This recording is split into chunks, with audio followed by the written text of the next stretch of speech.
Herkese iyi seyirler arkadaşlar. Kanalımıza hoş geldiniz. Sizler için yepyeni haberler hazırladık.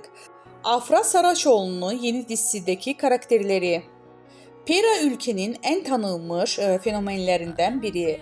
Dışarıda baktığında kusursuz bir yaşam sürdürüyor gibi görünse de hikayenin ilerledikçe karakterinin özel hayatı ve baskıları ve gerçek kimliklerinden mücadelesi ortaya çıkıyor.